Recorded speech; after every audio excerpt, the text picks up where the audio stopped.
Hello, it is Madabun here, and I'm going to be doing my yearly fake emo boy band art cover. Alright, so we're going into ancient artifacts, okay? So we're going back into 2016 Madison. Okay, I was like 14 making this, and here's me brainstorming what I should call them, okay? We had lonely, okay, emotional, hopeless, okay, and clearly emotional was a hit because we came up with emotionally unstable. And when I mean we, I mean my mom and me made it. So not your typical mommy and daughter bonding moment, you know, making a fake emo boy band, but you know, it was fun. Here's Gage spying on Meadow, which Meadow is, you know, an extra character. You know, and Gage was my favorite, so you're gonna see a lot of art of Gage. He was my punching bag, okay? You know, when you're 14, 15, you have to make like that cringy vent art, and Gage was the one for the job, so. But yeah, here's Gage and Meadow again, surprise. And oh look, again, there's some Gage and Meadow. I definitely had this like chibi style, but it wasn't quite chibi, it was that weird in between. Here's another one. Yep, there it is. Oh, and then here's like my more normal style. Oh, and then, well, now we're cut off. Okay, so here's the official emotionally unstable. Like I said, 2016, I was no, maybe I had just turned 15. I don't know. Anyway, but then I decided to remake it in 2021, and ever since then, you know, 2022, there it is, and then 2023, you know, didn't get finished. We were a little lazy that year, and again, 2024, lazy again. But this year we broke the curse and we finished, okay? I'm very happy that I was able to actually finish. So anyway, on with the sketch. I wanted to go for, of course, the typical moody feel that any album cover should have, especially if it's an emo band. Anyway, on with the sketch. I did struggle a lot because with the poses, I wanted, you can see here that like, maybe you can't, but I wanted to like put their hands like on his shoulder, like for like a dramatic scene, you know, and it just wasn't working out, and I just, you know, my brain was not working, so I scrapped that idea. I did feel like I ran into like a lot of problems, but I think overall in the end, you know, I do end up liking it. But would I have changed a lot of things? Yeah, I would have, but especially like with the coloring, that part, I was like, oh, shouldn't have done that. So back into like the story part, I guess, of this. So Gage, he's in the middle, and his brother, Crew, on the left.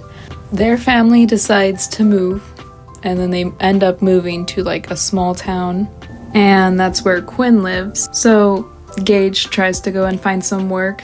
He found like the local like grocery store, not like it's not super big, and you know, he applies, gets the job, and surprise, it's Quinn's dad's grocery store, where Quinn also works at. So, you know, Gage is more of an introvert, okay, and Quinn is more of an extrovert. So I'm just gonna take a pause and say real quick that those are supposed to be lilacs, but they ended up kind of looking like corn, which, you know, is whatever. Anyway, back to the story. So Quinn and Gage, they start working together, and Quinn has always had like the dream to like become a singer. And as he starts like talking to Gage, he finds out that Gage is musically gifted in the sense where, you know, he can put music together and make sense, where Quinn, he never had that. He could only sing. And so he, you know, of course, has the bright idea to, we put our two talents together, because okay, so Gage also has like anxiety, right? So he's like made a lot of music, but he wouldn't ever like sing in front of people. Where Quinn, you know, that's his passion, is to do that. Where Gage is like making the music. Oh, here's me showing you that I'd made a hidden Mickey. And so then they start the band, Emotionally Unstable. So, you know, they need somewhere to play, right? This is where Meadow comes in. She works at a retirement home and is actually Quinn's cousin. So Quinn goes to Meadow and, you know, they work things out so they can play at the retirement home. Anyway, that's like my introduction to the story. There is more to the story, but that's all I'll share for now. You know, I am looking at this, and all this line art that I'm doing is, I wouldn't say it's in vain, but I do end up having to go back over it again, which stinks because, you know, all this effort was kind of for nothing. I should have done, well, first of all, I should have done watercolor, but I was a little lazy, and I'm pretty sure I just ended up using ink for the majority of it. I might have used a little bit of watercolor. I should have done the whole thing with watercolor, but you know, live and learn. Speaking of line art, I think what took most of my time was the lilacs. You know, I did say earlier that I thought they looked like corn, but I think in the end product it ended up looking nice. I don't know. We'll see.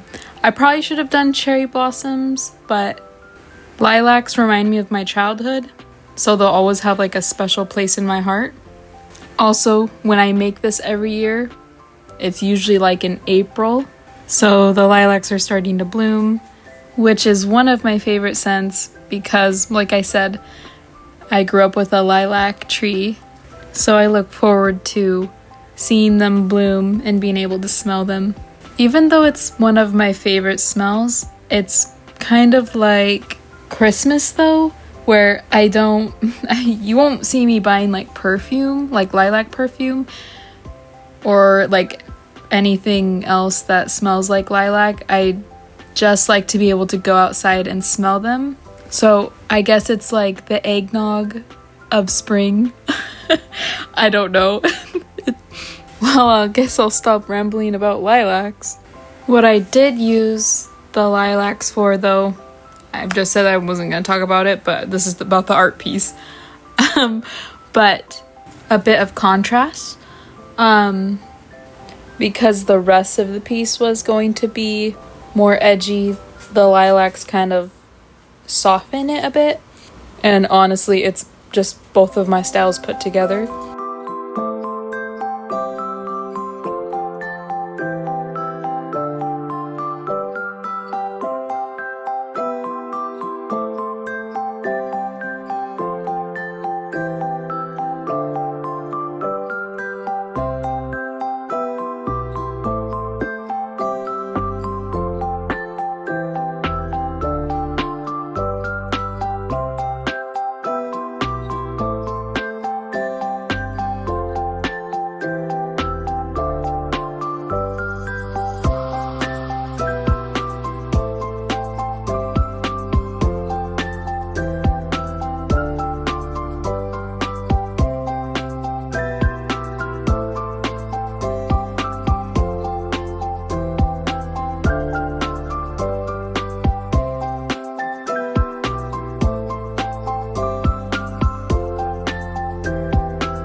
So I'm doing the emotionally unstable logo now, and when I go to write the unstable part, I use my left hand, which makes it look unstable. Was the thought behind that, you know? And I feel like slowly, like every year, it's becoming easier to use my left hand, so I kind of have to force it to be wobbly. And then I go over it with my right hand. I'll just have to just make it wobbly intentionally, but I try to go for the organic look. Yeah, maybe I should blindfold myself and try to write the word. But then it would probably just end up off the page, so there's not a good in between. I did use this Copic marker, but I did not like how it looked. It was way too bright for what I wanted, and it didn't match the color of the ink I used, like the Copic. This is the Copic pink liner, and it did not match. I don't know. I don't know what I was thinking. I think it's just like what was near me, and I just used it. Sometimes I don't think when I make art. I will say that I did plan out the outfits. I think I made a thumbnail. I did something where I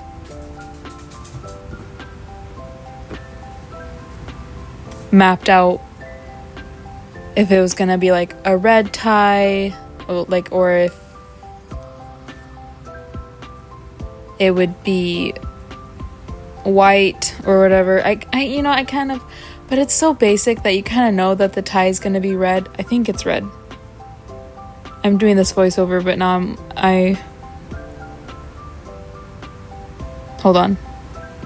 Yeah, okay, so it is a red tie. I mean, and that's so basic, and a white shirt. And of course, like a black hoodie to go over it, or a sweater, or whatever they were wearing. So I planned it, but it kind of plans itself in a way because it's so basic. I guess I could have done a red hoodie and a black tie. I guess that would have been kind of cool for Gage to wear, and the others have like a black shirt and red tie.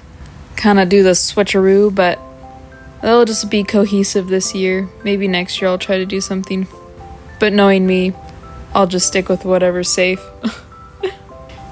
It is funny because at the beginning of April, I feel very inspired and like I'm ready to do my yearly emotionally unstable album cover. And then I'll start it. And you can see the past 2 years, I've been doing it halfway. Well, I get it halfway if I'm lucky, and then I kind of just go into a rut for like I wouldn't even say I get halfway through April, but that's also kind of me with any project I do. I mean, right now I have a half bedazzled, actually I think it's more than half bedazzled Red Bull, but I haven't finished it. Maybe I should take some time and finish bedazzling that. And it's so funny, it's like, is that also worth my time, bedazzling a can of Red Bull? No, not really, but do I want it on my shelf so it can collect dust? Yes. Also, it's pretty soothing to do that. Bedazzling, I think my next project that I want to do, and maybe I'll record it, is bedazzling my headphones, but I'm also not sure. I don't want to ruin them. And I'd want to get beads that I know, or not beads, I don't know what, like gemstones, I don't know, that has a coating that doesn't scratch off, because I'm pretty sure the one that I'm using right now does that. Anyway, going off subject again, but we're getting this art piece done and moving forward.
Okay, now we're going to be going into Quinn's hair, and this is the part where I start messing up.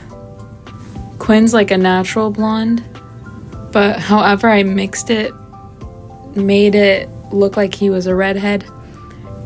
I can't remember if I was trying to do like shading, you know, and using pink, and it just didn't work out. So I do end up trying to make his hair look pink, but you know, once you put a dark color down first, you can't really make it lighter. So I just tried to work with what I had, and it turned out okay. I should have just went straight in with him having pink hair, because he's the character that's like known for having colored hair.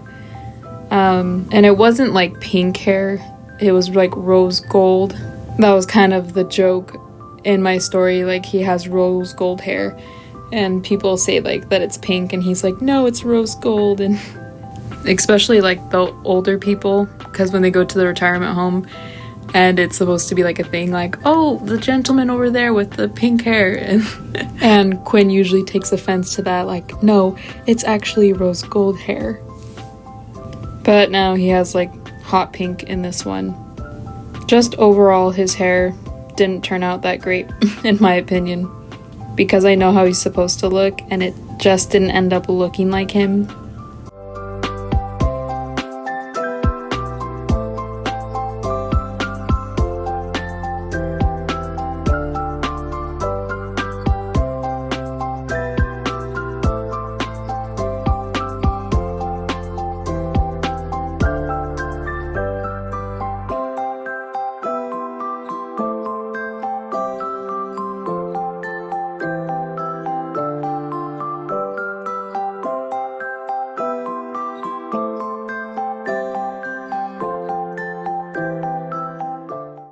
I will say one positive thing about this is that I like whatever color I used for the background, but the sad thing about it is I don't remember how I made it, so maybe one day I'll be able to recreate this, but for now it's an emotionally unstable exclusive. Not that it would be hard though, because I use the limited color palette, because the inks that I use, you only get so many colors, so it probably was like a teal, green, and black somehow mixed to make that. I think I'll end it here. Well, the voiceover. The video still has a few more minutes, but just want to say thank you for watching. I hope you enjoyed my yearly emo boy band cringe album cover redraw. And hopefully to see you guys next year with one. Alright, Madabun signing off. See ya!